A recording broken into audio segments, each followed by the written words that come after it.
अब जब हम सिक्योरिटी की बात कर रहे हैं तो ऑड टाइम पर लोगों का घर जाना, पब्लिक ट्रांसपोर्ट का इस्तेमाल करना, ये बहुत आम है जी। मान लीजिए बहुत सारी लड़कियां हैं, कैब फैसिलिटीज हैं, ऑटोज हैं, उनका इस्तेमाल करती होंगी ऑड टाइम पर, और कभी कभी ऐसा होता है आजकल सब कुछ ऑनलाइन चलता है जी, ड्राइवर ही पलट के कुछ ऐसा कह दे, या ऑड टाइम पर कोई वापस जा रहा है बीच सड़क पर उतार दे, या दोनों के बीच में झगड़ा हो जाए, या ड्राइवर ही किसी तरह की बदतमीजी या डबल मीनिंग बात कहे, तो ऐसे में लड़की के पास क्या प्रोविजन है? एक तो वो ऑटो या कैब तुरंत छोड़ देनी है तो सड़क पर आ जाना है, अब क्या करना है आगे? देखिए, हमारी जो कोशिश रही है कि हम नोएडा को एक ऐसा कॉरपोरेट कल्चर दें जिसमें ये शहर 24 घंटे चले, और इसमें हम काफ़ी सक्सेसफुल हुए हैं।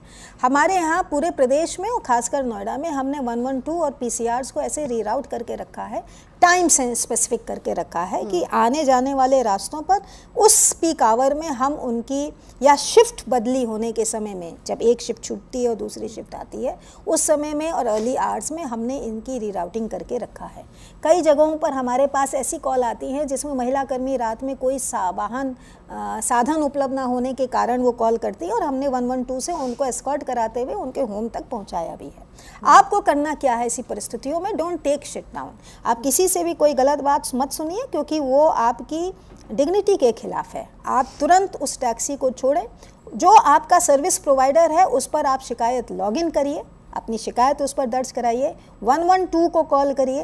पहले 1090 जो है वो बहुत लखनऊ सेंट्रिक होता था, लेकिन इस गवर्नमेंट में उसके इंफ्रास्ट्रक्चर को इतने बदलाव ला दिया गया है, उसको इतना साधन संपन्न बना दिया गया है कि पूरे यूपी से अब उस पर कॉल लैंड करती है, और वहाँ से हमारा डिस्ट्रेस सिग्नल आते ही हम उसमें करते हैं। वहाँ पे काउंसलिंग की भी सुविधा है।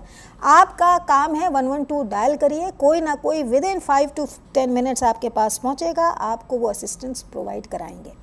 आप सुरक्षित घर पहुंच जाएं, आप सुरक्षित ऑफिस पहुंचाएं, ये हमारे लिए भी पार्ट ऑफ माय रिस्पॉन्सिबिलिटी है। मेरा भी जो कर्तव्य क्षेत्र है उसका एक हिस्सा है, और इसको हम इंश्योर कराते हैं। इसके साथ ही आपको क्या करना है कि जो आपका एग्रीगेटर है, जो सर्विस एग्रीगेटर है, उसको मैंडेटरीली कानूनन अपने जितने भी सर्विस प्रोवाइडर हैं इनका सत्यापन कराना ज़रूरी है। उसकी इंफॉर्मेशन पुलिस से शेयर करना ज़रूरी है। अगर वो ऐसे किसी को अपने यहाँ टैक्सी चलाने के लिए या आबद करता है, कॉन्ट्रैक्ट देता है, जिसके द्वारा इस तरह की चीज़ें की जाती हैं। कुछ सर्विस प्रोवाइडर्स के ऐसे केसेस आए थे जिसमें हमने उनके कॉर्पोरेट ऑफिसेस को नोटिसेस दिए हैं। हम उनके खिलाफ भी लीगल पीनल एक्शन लेने के लिए सक्षम हैं, और वो लेंगे। इसलिए आपका राइट है कि अगर किसी पब्लिक ट्रांसपोर्ट पर, प्राइवेट ट्रांसपोर्ट पर आपको अगर इस तरह की अप्रिय परिस्थिति का सामना करना पड़ता है तो आप तत्काल उसमें पुलिस को कॉल करिए, इन्फॉर्म करिए, और एग्रीगेटेड को एक कंप्लेंट ज़रूर दर्ज कराइए। कानूनन वो आपकी कंप्लेंट पर कार्रवाई, अपनी अंदरूनी जांच करके कार्रवाई करने के लिए, उस कॉन्ट्रैक्ट को भंग करने के लिए, तोड़ने के लिए लीगली वो सक्षम है, और उसको ऐसा करना चाहिए। कोई डेटा आप लोगों के पास है कि कितनी फीमेल्स हैं जो शहरों में अकेले रहती हैं, ट्रैवल करती हैं? इसको ध्यान में रख करके कुछ अलग? देखिए, मेरे इस शहर में रोज़ाना लगभग 5.5 लाख कम्यूटर्स आते हैं और जाते हैं। Not only in a working culture, बल्कि ये एजुकेशनल हब है, तो उसमें स्टूडेंट्स का भी काफ़ी इंग्रेस और आउटग्रेस होता है। तो ये जो परिस्थितियां हैं, और जैसा कहा, हमारे यहाँ आज की तारीख में मोर देन 60,000 PGs रन करते हैं, जिसमें छात्राएं रहती हैं और महिला कर्मियाँ रहती हैं। वर्किंग गर्ल्स हॉस्टल्स हमारे यहाँ कम हैं, उसकी वो नहीं है, लेकिन रेंटल पर काफ़ी लोग रहते हैं। तो हम लोग भी इसका रेंट सत्यापन, किराएदार सत्यापन का अभियान चलाते हैं। वो सिर्फ इसलिए चलाते हैं, हमें मालूम रहे कि हमारे यहाँ किस जगहों पर महिलाएं और बच्चियाँ रह रही हैं, और उनके बगल में नेबर में कौन रह रहा है, नंबर 1। जब हम पूछने जाते हैं तो आप बिलीव नहीं करेंगे, आधा काम तो वहीं पर हो जाता है, because then people are very alert कि पुलिस ने हमको ध्यान में रखा हुआ है, हम लोग पुलिस की दृष्टि में हैं। तो थोड़ा सा खुराफात या कोई अप्रिय चीज़ होने की गुंजाइश वहीं पर ख़त्म हो जाती है। What we want to do is that आप जहाँ भी रहते हैं, प्लीज़ आपका जो लोकल पुलिस स्टेशन है, आपको नेट पर उसमें अवेलेबिलिटी है, नोएडा पुलिस की वेबसाइट पर अवेलेबिलिटी है, आप उस पर जाइए, आप अपने को तुरंत वहाँ पे दर्ज करवाइए कि I am living in so and so apartment on rent, मेरे आसपास का जो हो सत्यापन करा लिया जाए। विद इन अ वीक आपको सत्यापन करके बता दिया जाएगा कि वेदर इट्स सेफ एनवायरनमेंट और नॉट। एक लड़की, एक झिझक भी होती है। अब लड़कियां पढ़ लिख जाती हैं, आउटगोइंग हैं, अच्छी पोजीशंस होल्ड करी, लेकिन एक झिझक होती है कि अच्छा थाने जाना है तो फिर किससे बात करनी है, छोटा सा ही तो काम है कि मेरे बराबर के अपार्टमेंट में कौन, तो क्या कोई स्पेशल डेस्क आपने एलोकेट किए हैं, उनकी जानकारी लोगों तक है, या थाने जाएं किससे बात करना है? जैसा मैंने कहा, एक हमारे यहाँ जो हमारा कमिश्नरेट का ऑफिस है और जो सूरजपुर का ऑफिस है उसमें महिला विंग कार्यरत है, यू कैन अप्रोच दैट।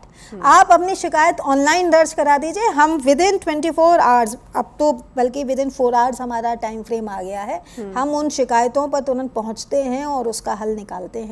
1090 पर आप अपनी शिकायत दर्ज करा सकते हैं। बट मेरा अपना मानना है पुलिस स्टेशन को आपको है नहीं समझना चाहिए, वो आपके सिविक लाइफ का अहम हिस्सा है। और आज की तारीख में प्रत्येक थाना इतना महिला कर्मियों से लैस है कि वो आपकी नीड्स को अटेंड कर सकते हैं। पिंक बूथ्स हमने CSR के माध्यम से काफ़ी जगहों पर कराए हैं और ऐसे ही कॉरपोरेट हब्स के बीच में कराए हैं। आने वाले दिनों में सेफ सिटी प्रोजेक्ट के अंतर्गत हम और भी पिंक बूथ्स को अवेलेबल करवाएंगे, जहां से आपके पॉइंट्स ऑफ कम्यूटेशन ओरिजिनेट करता है या टर्मिनेट करता है, वहां पे इन पिंक बूथ्स का आना लाजमी है, क्योंकि ये पिंक बूथ एक तरीके से हमारा फंक्शनल पुलिस स्टेशन होगा जो केवल महिलाओं के प्रति केंद्रित होगा।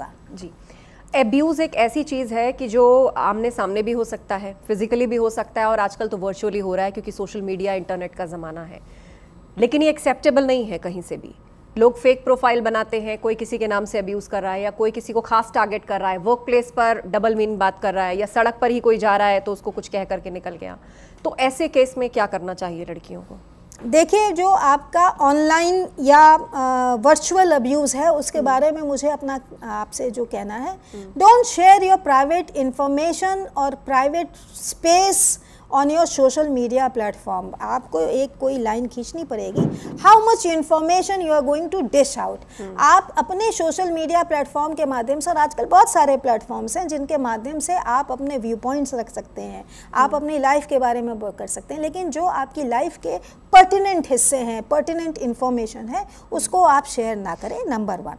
नंबर 2, प्रत्येक सोशल मीडिया ऐप्स पर अगर आप थोड़ा सा ब्राउज करेंगे तो सिक्योरिटी फीचर्स होते हैं जिनको आपको समझना ज़रूरी है, और उन सिक्योरिटी फीचर्स को अपडेट करना और एक्टिवेट करना बहुत ज़रूरी है। कई बार हम लोग सोचते हैं कि सोशल मीडिया ऐप का ये वर्जन आया, इसको करें कि ना करें, लेकिन आप ये मान के चलें प्रत्येक वर्जन में उसका कोई ना कोई सिक्योरिटी फीचर अपडेटेड होता है जिसको आपको तुरंत एनफोर्स कर लेना चाहिए।